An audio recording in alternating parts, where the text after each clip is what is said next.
Tokyolive and Endoscopy 1. 1.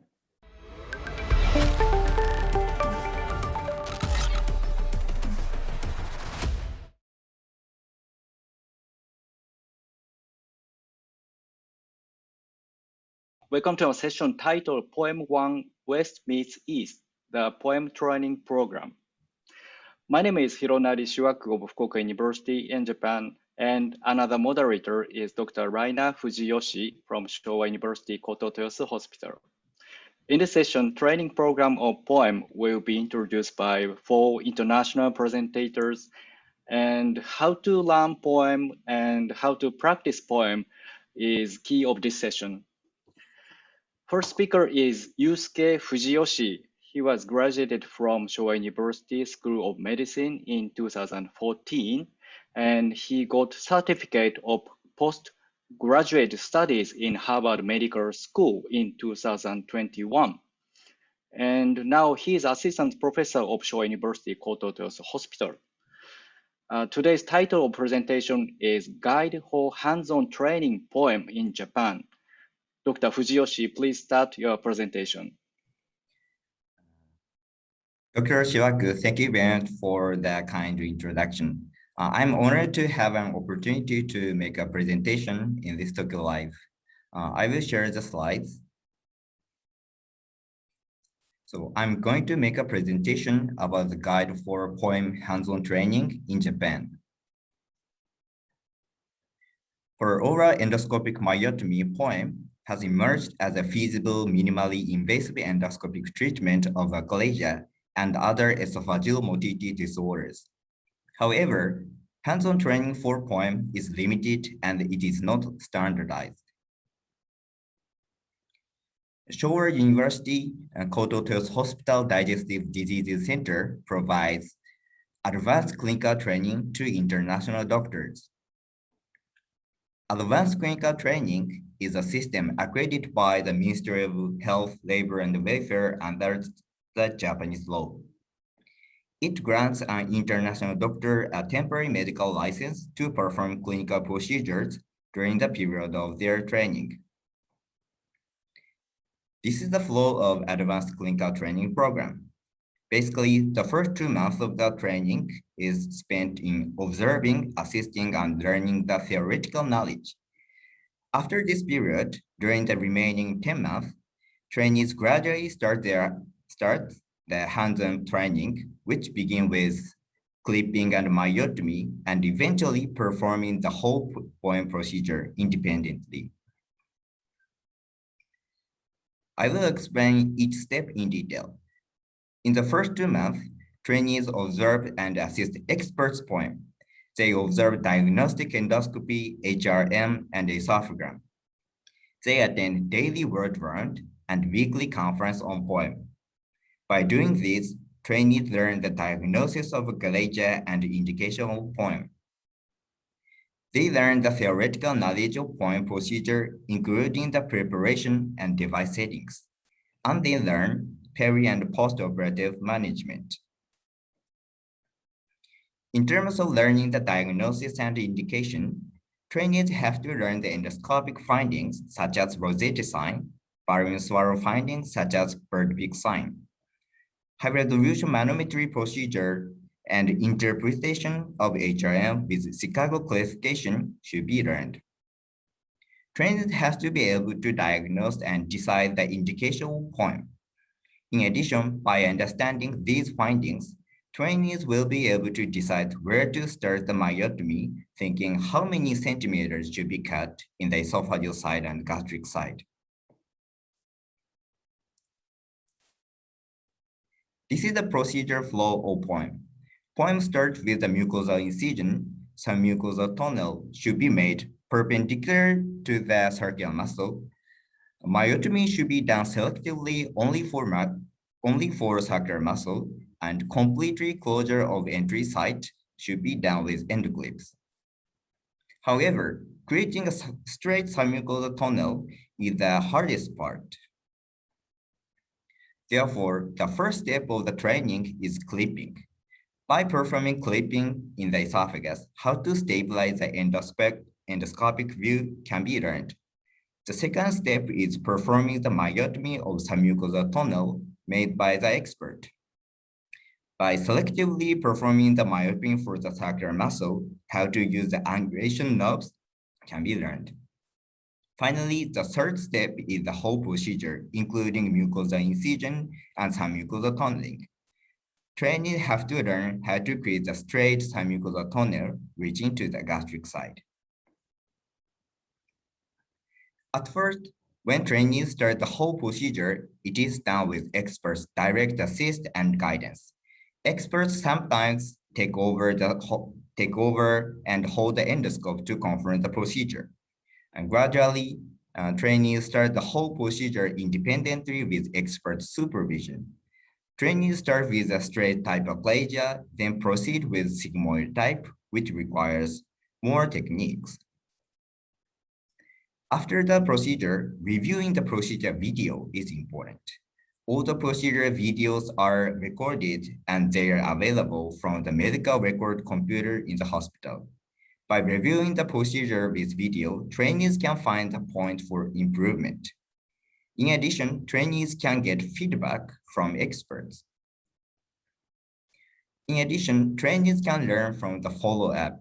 By performing second look endoscopy, complications and EG junction opening can be confirmed on the spot.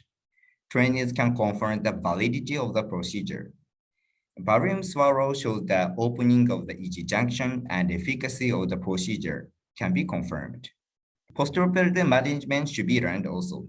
So all the patients come to the hospital for 2-month follow-up. So trainees can learn from the patient's symptoms and examination results.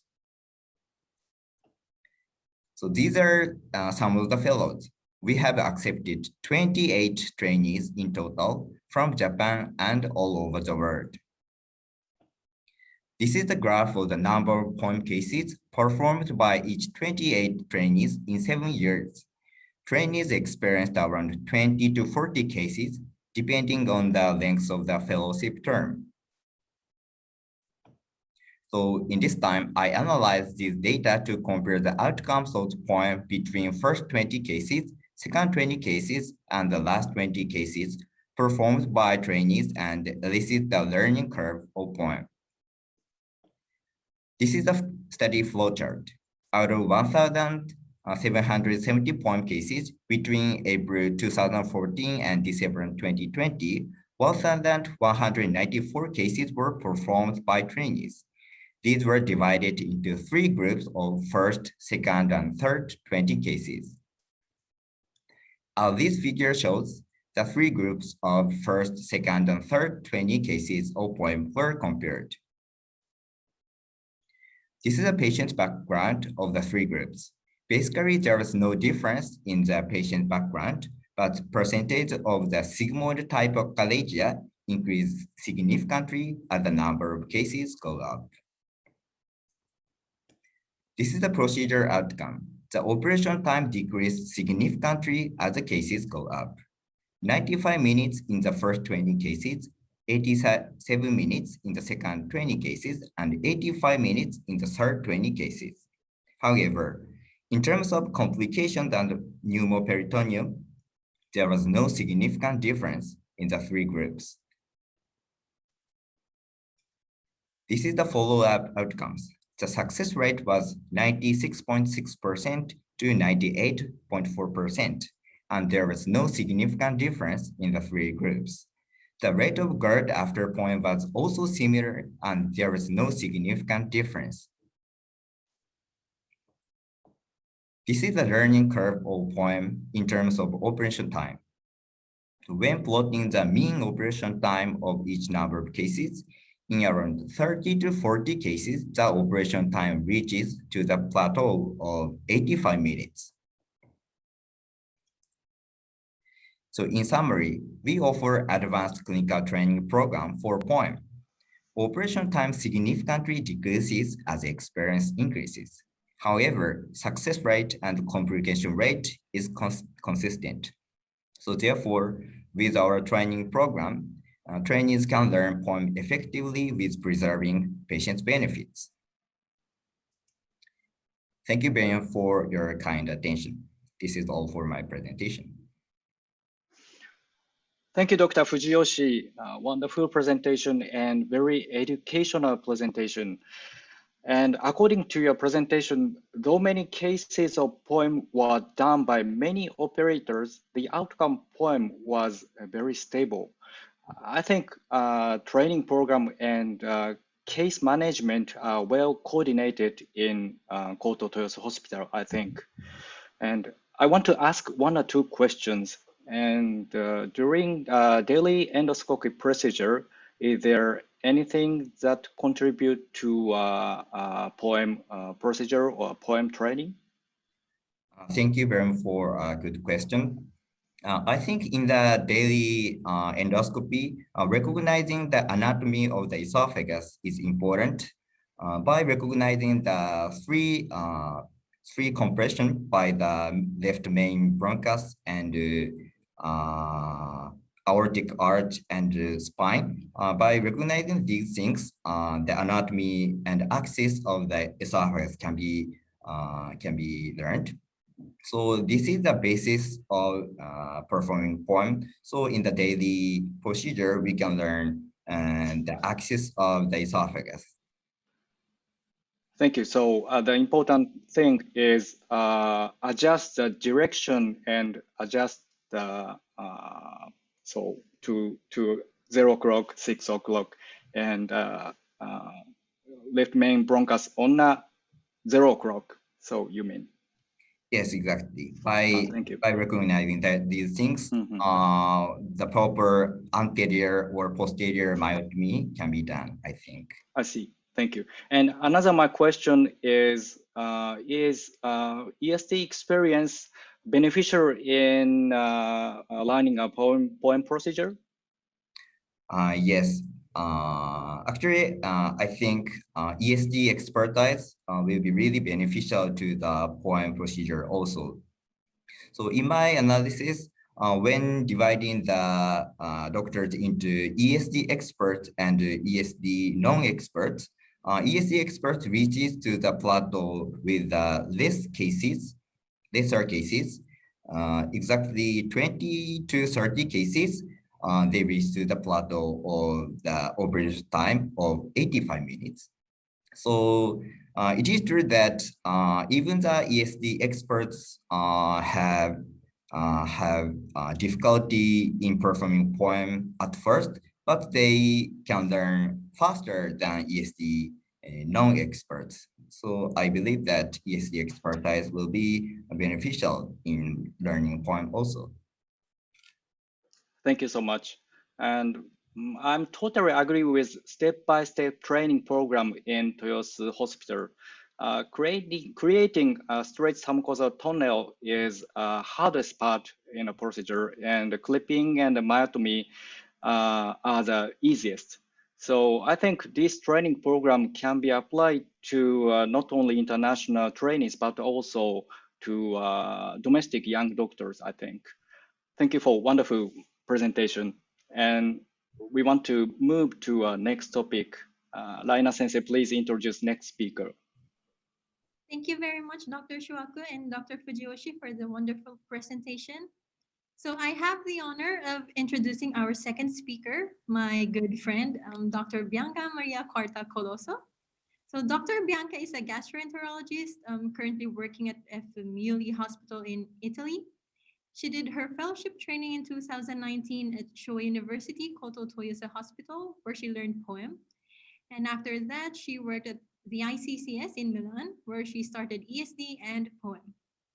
Dr. Bianca, the screen is yours, please. Okay, good morning or good evening, everybody. First of all, I would like to thank you, Professor Inoue, for his kind invitation to this huge event, which is Tokyolive, and Raina for her generous presentation. I tried to report in few slides my experience in Toyosu Hospital. First of all, since I was a resident, I used to think of Japan as a mecca for endoscopists. And at that time, I wish one day I could become an interventional GI, but it seems more a dream than a project. During my last year fellowship, I had a click and I decided, okay, let's try. I want to go. And where to go was never a question, because since I read this article in 2010, I was fascinated by the third space and this pioneer of endoscopy who brought us in a new lens. So at that moment, I didn't even know if I had a chance to go. So I just Google it, looking for a phone number or an email. And what I found out is that actually there are 3 options for foreign doctors.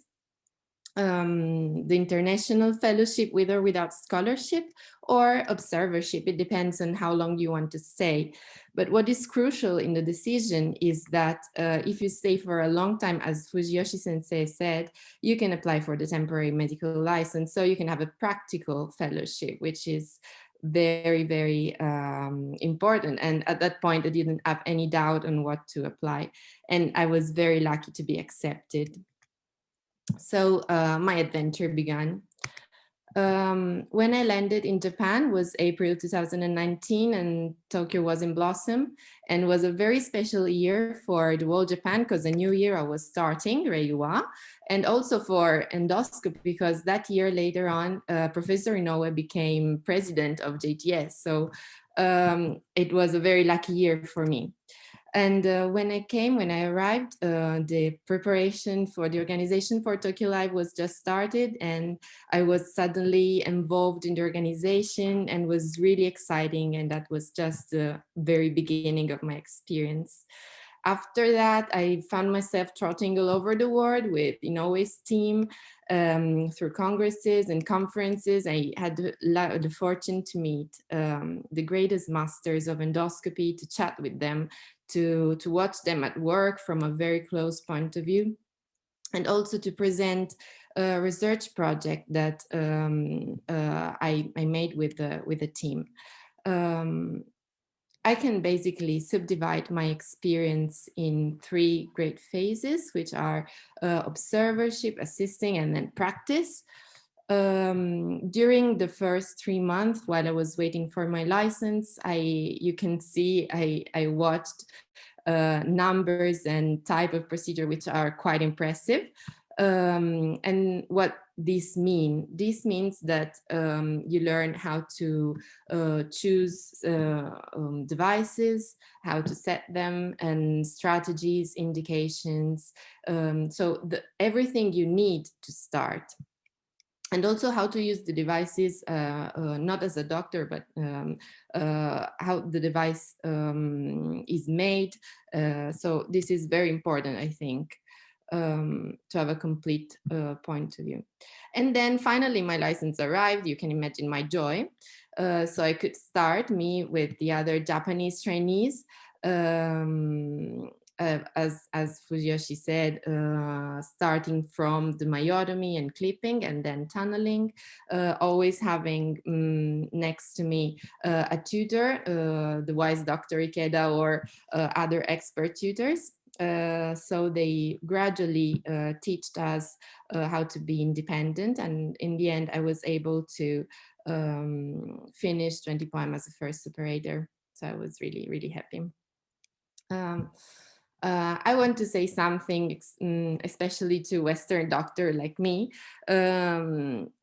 Before going and when I was in Japan, I used to think that numbers were the most important parameters of professional advancement.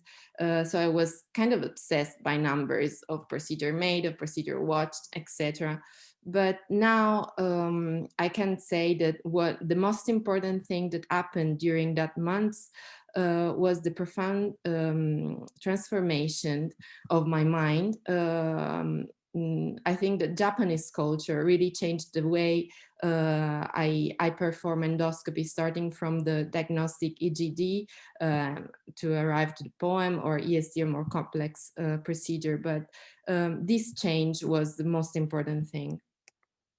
At the moment, as Ryan said, now I work at Muley Hospital, and I am the referring doctor for resectional GI. And even if the route to become a samurai of endoscopy is still long and winding, I can certainly say that it started for me in a wonderful place, which is Toyosu Hospital. And I highly recommend it to all the people who are interested in resectional. Thank you for attention.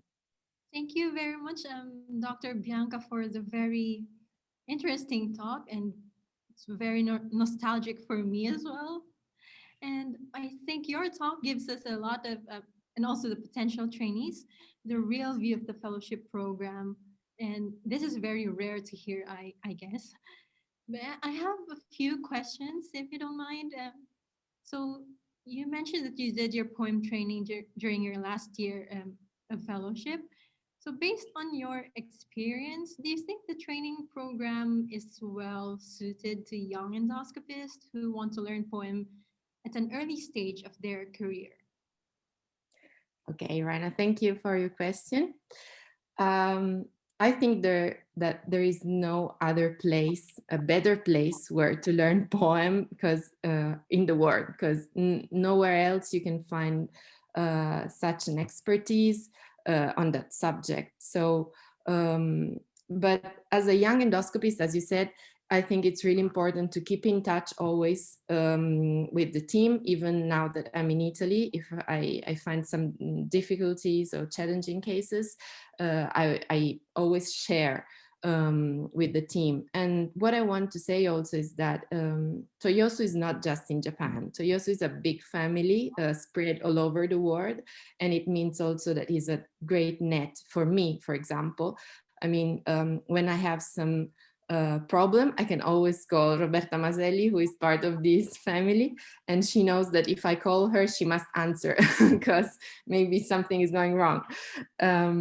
Fortunately, never happened till now, but it's really important to keep in touch always, at least for me, but I think for everybody. I agree with you. I mean, I'm in the same situation. I came to Toyosu at an early stage of my career, so I completely agree with you. There's no other place to learn poem other than Toyosu. And I have another question. So after coming back to Italy, has there been any problem or issues in starting poem? I was very lucky because I was really encouraged to start, first of all, ESD because it's easier to find cases also. And then poem, of course, it required a little courage. But in my case, I was really, really lucky. So I found a environment which encouraged me a lot. So for me, it was fine. Okay, Thank so you. thank you very much, Dr. Bianca. Again, I believe your presentation will help potential trainees or those who are interested in coming to Toyosu. So again, thank you very much, and Thank you. I'll give. May I ask you one question? One Yes. question. Okay. One question. I want to ask about suitable period of training from your experience. I heard you stayed almost 1 year in Japan. Was it enough for it? You need more or you need less? No, less no. Thank you for your question. And of course, the more you stay, the more you learn. But Japan is far away, so you need to find your balance between how much time you can spend that far away from everything you know and the thing you must learn. I think that 1 year was a good time for me. And as I said, I would like to come back as soon as the pandemic allow me to update and yeah, to keep learning. Thank you. And I want to ask to Fujiyoshi Sensei from teaching side, how long do you think is a best period for training poem from your experience, from teaching side? Actually, of course, as Bianca said, the longer is better. But at least in terms of the number of cases, during 1 year of fellowship, they can perform 30, almost 30 cases. So coincidentally, The plateau of the procedure is also 30 cases. So 1 year is enough to acquire the enough knowledge and skills to start poem in their own countries. Thank you. I see. Thank you. Thank you very much. So I'll give the next speaker to Dr. Shuaku. Yes. Next speaker is Dr. Enrique Rodriguez de Santiago. He's from Madrid, Spain, and he's now consultant gastroenterologist in Hospital Universitario Ramon y Cajal, Madrid. So far, he has many experience of international fellowship, and in 2016, he learned from Professor Paul Folkens at Academic Medical Center, Amsterdam. And from 2018, he came to Tokyo and learned endoscopic diagnosis and treatment from Professor Inoue and his colleagues. And the relationship is still going. Today's presentation is how to introduce poem in your institution and the importance of international fellowship to the collaborative research. Enrique, please start your presentation. Thank you very much for your presentation. I'm going to share the screen. And also thank you very much for your invitation. For me, it's an honor to be here with so many friends. I think we are discussing a very important topic, and anybody who is interested in learning poem will find very useful information here. So my topics are to discuss, okay, you go to Japan, you learn poem, but it's never easy to start in your own hospital, and also to discuss some points about collaborative research. I remember that it was 6 years ago, the first time that I saw peroral endoscopic myotomy, and I fell in love with the technique. I think that almost every endoscopist likes poem because it's beautiful, it's a beautiful procedure, it's technically challenging, and probably what's more important is that we know that it's good for patients. So I think that the first question is if you should do poem. I believe that you should be honest with yourself. Do I have the skills? Am I willing to do the extra effort to learn poem properly? Am I in the right hospital? That's also another important question, because in my opinion, poem should not be performed at every institution, but probably only in referral or tertiary centers, because achalasia is a rare disease. So if you think that you should learn poem, then it's very important to design a careful plan. And the first step is to set a calendar. You have to be patient because usually it can take around 1 or 2 years to learn poem properly. We have discussed in this session about the training. It's very important to learn the basics of endoscopy and about motility disorders. Also, it's good to have some knowledge of high resolution manometry. And I would say that ex vivo training is a plus, but maybe it's not a must for doing poem. And you cannot do poem alone. You need a team in your hospital, and you should involve other gastroenterology colleagues from the motility unit, from the hospitalization ward. You need the surgeons, you need anesthesiologists, radiologists, and do not forget to involve the nurses and the assistants.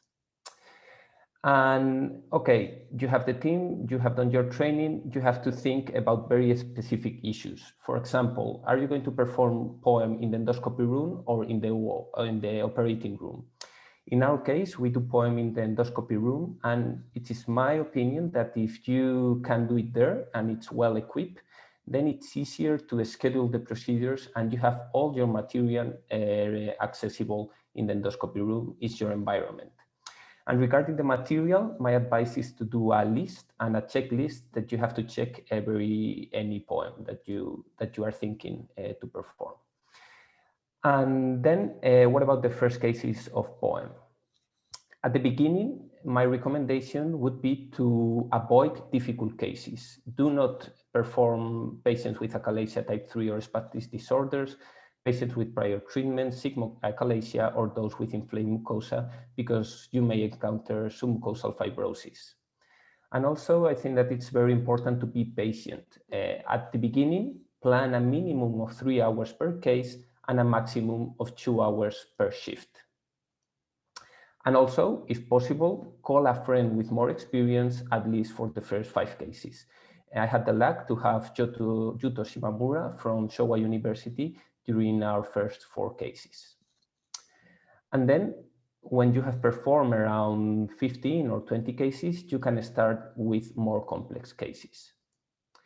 And taking into consideration all these issues guarantees or increases the chance of the success of POEM in your hospital.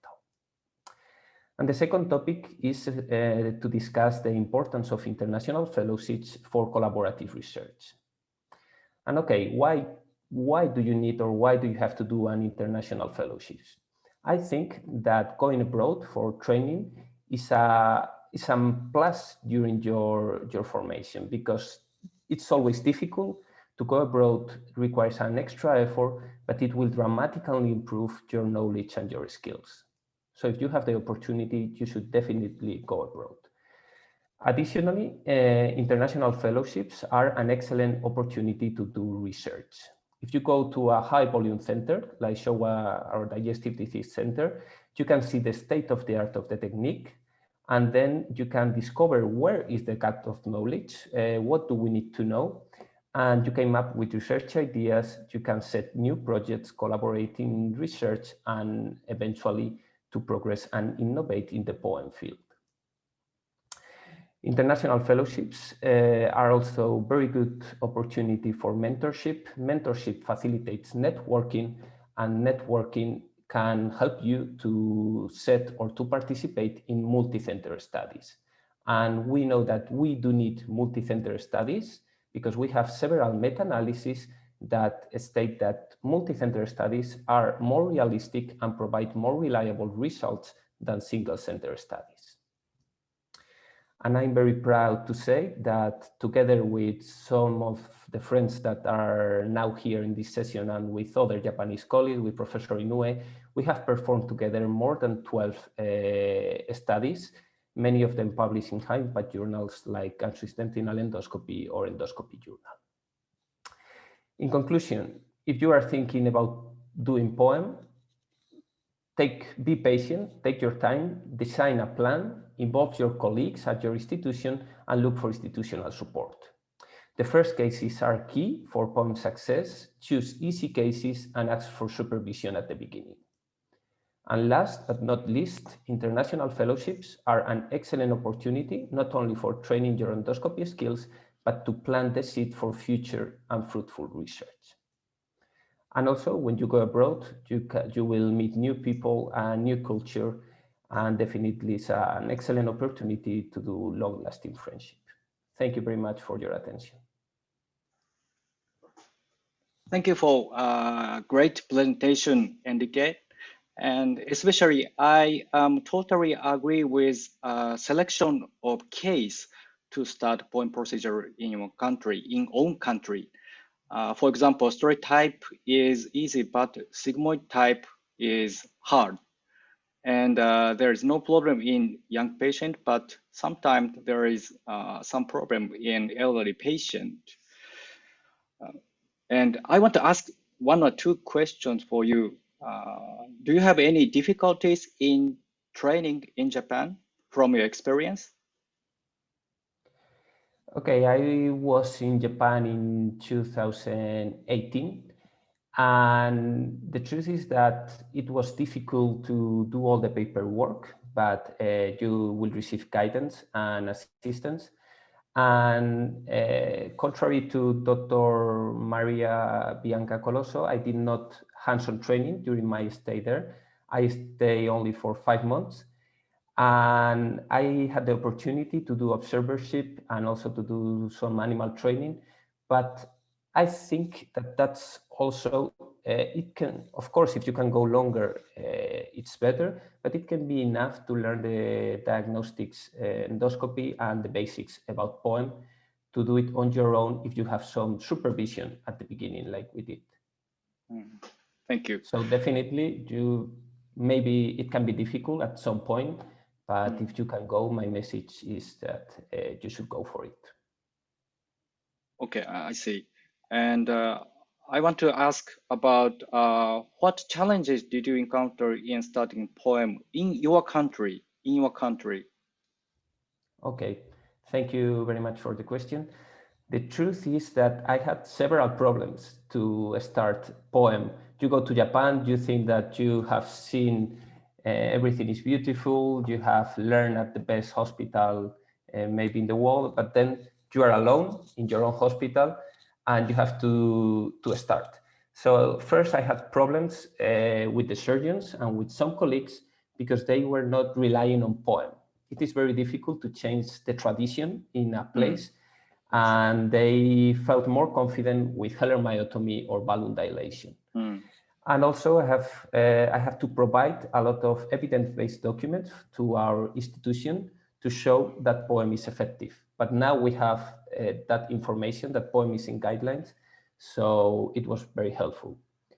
And I think that showing that you have been training abroad, that you have done research about poem, it puts you in a very good position to claim or to say that you can do poem, which is also a very important point. Thank you so much. Enrique gave us an important message about training program in Japan and also about the importance of international fellowship to do collaborative research after you return to your own country. Thank you for your wonderful presentation, Enrique. We want to move to last presentation. Laina Sensei, please introduce last speaker. Thank you very much. Thank you. Okay, for our last speaker, but definitely not the least, it's a pleasure to introduce another good friend, Dr. Anastasios Manolakis. Dr. Manolakis is currently an assistant professor of gastroenterology at the University of Thessaly School of Medicine in Larissa, Greece. He received training in Greece, Belgium, and Japan under the supervision of Professor Inoue, Professor Ohata, and Professor Jan Tak. He specializes in advanced diagnostic and interventional GI endoscopy. Dr. Manolakis, we would love to hear your talk, so please start your presentation. Mr. Chairman, thank you very much for this kind introduction. I would also like to thank organizing committee and of course Professor Inoue for this kind invitation. It's really good to be back and be with people that I admire, love, and cherish. So I will move on now to my slides. Now, we've heard from previous speakers that the Digestive Diseases Center, Showa University Goro Toyosu Hospital, is the place to go if you want to have state-of-the-art poem training for a period reserved in advance. 1 year will suffice under the supervision and guidance of Professor Haruhiro Inoue.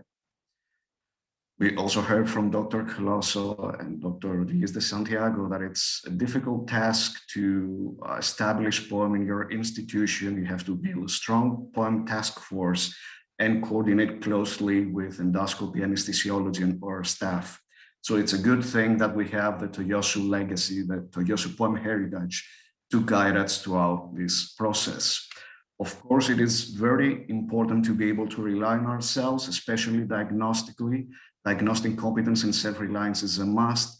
You must be familiar with high-resolution manometry, esophagram, and CT imaging in order to verify or challenge diagnosis established elsewhere.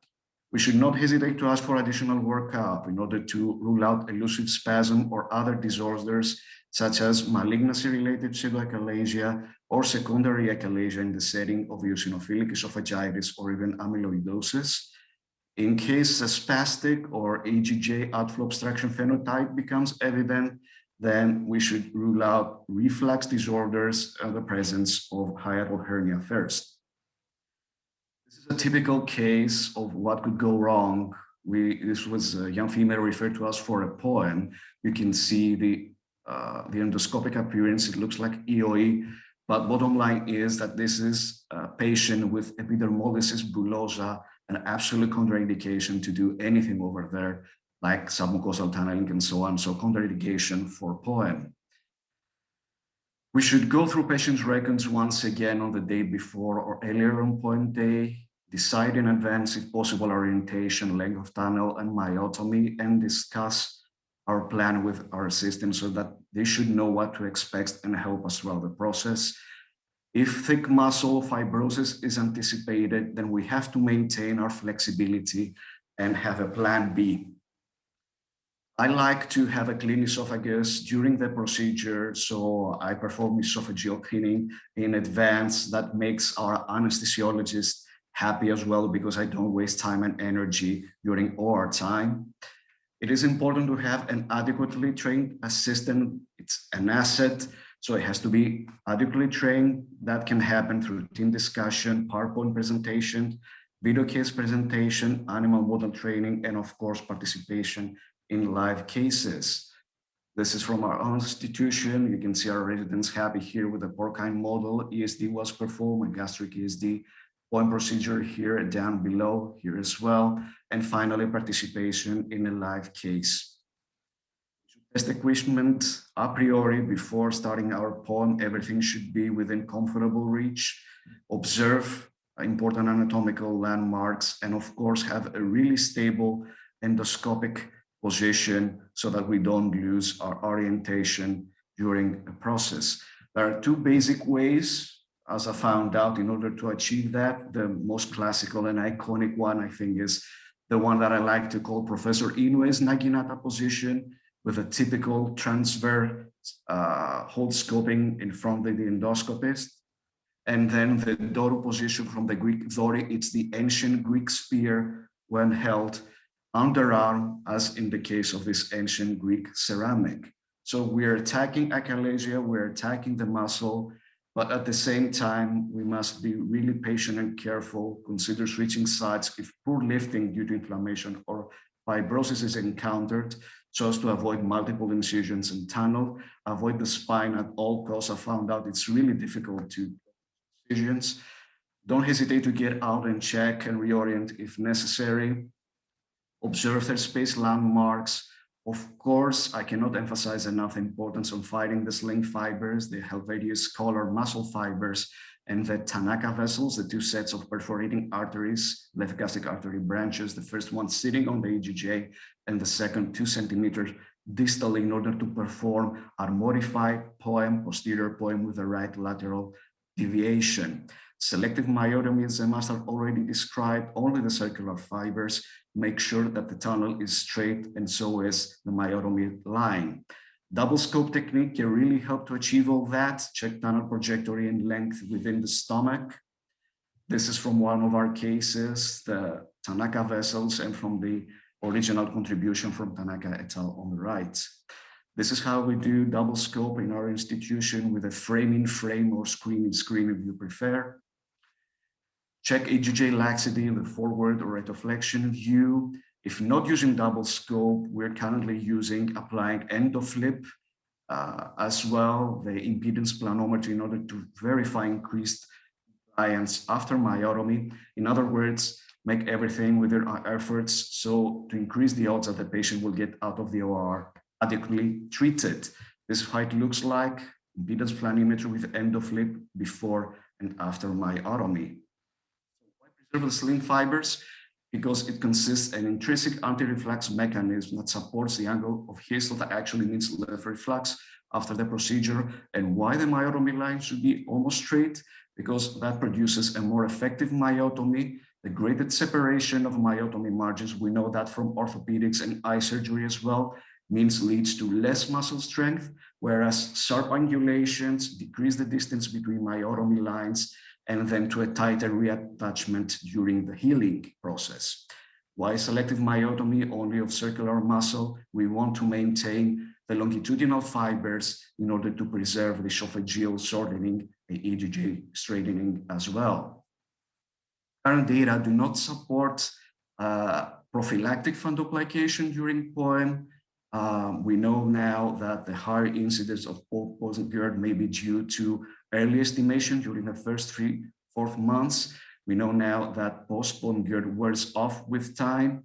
So don't jump in for TIF, but if necessary, by all means, offer endoscopic fundoplication, either a POEF or a TIF. At the same time, in the West, we make a big fuss about GERD, and we neglect that achalasia patients are at high risk for squamous cell carcinoma, so we should also apply some kind of surveillance strategy for this population as well. This is our pH testing in our institution, Bravo pH capsule. anchored onto the esophageal lumen, and then it stays there and records for up to 92 hours. In conclusion, motility self-competence is important. Having an adequately trained team by our sides also. Avoid patient or disease-related pitfalls such as coagulopathy or fibrosis is a necessity. Maintain endoscopic stability and orientation, myotomy selectivity and efficacy during the procedure. By anti-reflux strategies such as preserving the sling fibers, extending our myotomy on the gastric side up to 2 centimeters. Prophylactic fundoplication, not currently recommended, but it can always be added later on if necessary, provided that our reflux testing is not given too early in the process. Thank you very much for your kind attention. This is our medical school and affiliated university in Thessaly, Greece. Arigato gozaimasu. Ευχαριστώ. Thank you very much, Dr. Manolakis, for the very informative lecture. I think this is very useful for those who are going to start or planning to start poem, or those who are already starting poem. And avoiding overtreatment with poem is very important, as you suggested. So I have a few questions. Do you have any tips to rule out pseudoachalasia related to malignancy or congenital esophageal stenosis? Well, I will start from the last one. There is a beautiful paper that is authored by Dr. Ikeda, you of course, and by Professor Inoue that describes exactly that. It was published in the flagship journal of the Greek Gastroenterology Society. The Annals of Gastroenterology is a beautiful paper. Everything is actually there, starting from patient history with a characteristic early onset, pediatric onset of dysphagia, and then moving on to some useful HRM landmarks, esophagram, and so on. So it's a good opportunity actually to, let's say, advertise this kind of paper. It's a state of the art, in my opinion. So moving on to the first question, an acute onset, an abrupt onset of dysphagia, that it seems to be aggravating really rapidly in a patient at an older age. It's always like an alarm sign for us to perform a computed tomography and move on, I don't know, to UES perhaps, or endoscopy itself with multiple biopsies in order to rule out that there is a malignancy. So the most important thing, I think, is acute onset and rapid aggravation. So actually patient history. Okay, thank you very much. And I have one more question. As you have experience during your fellowship here in Japan, CT scan is a part of the routine evaluation of achalasia. So how about in your practice in your country? Do you routinely perform CT scan before poem?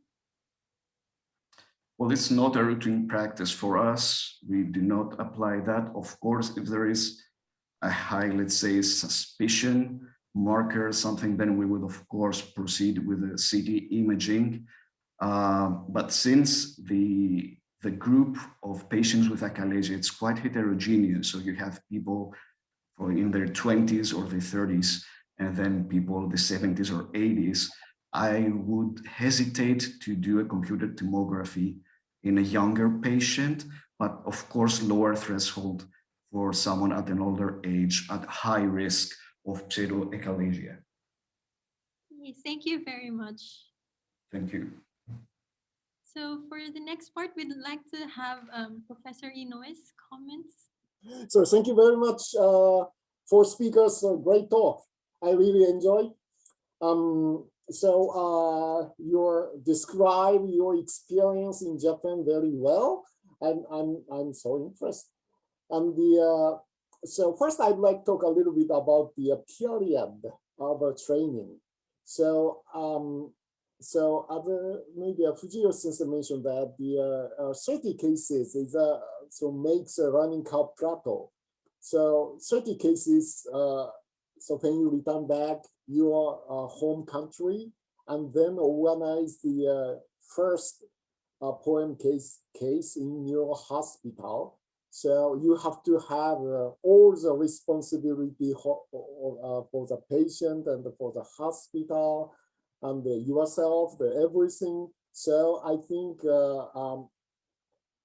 like that, so 30 cases around is I think it's a best number for each of us. But of course, it depends. So everybody has their own life, and so some personal situation or circumstances, so everything so affected by many factors.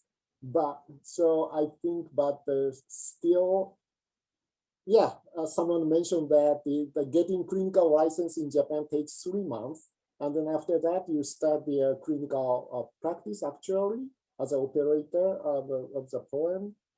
And get a license 3 months. And after that, you start the procedure. So 3 months is not enough. So because you can do more and more patients. It's when you stay in a last 6 months or then totally 1 year is the best. I have from the so yes, many overseas doctors like that.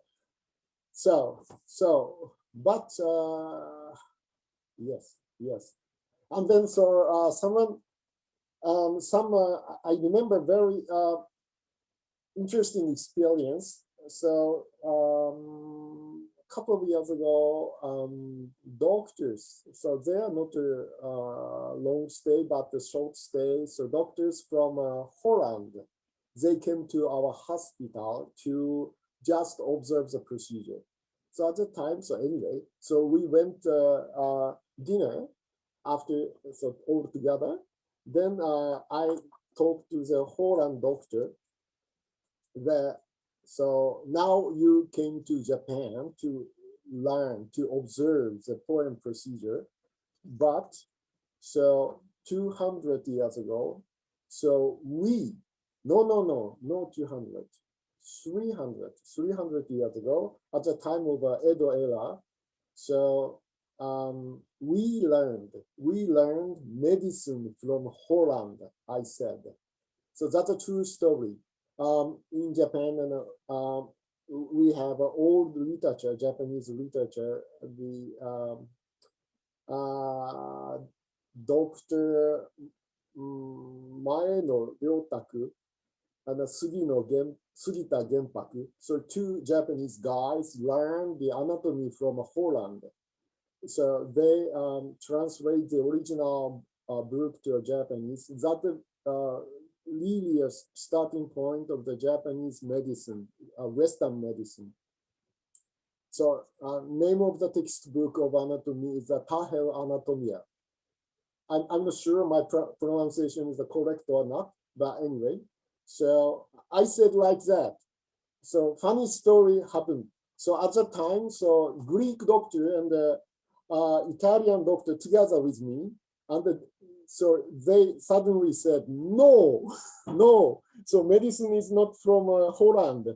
Holland is just learned from the medicine from Greek or Italy in a long history. So yeah, I just want to say such kind of discussion, the cultural discussion, cultural exchange, knowledge exchange, it's a really interesting.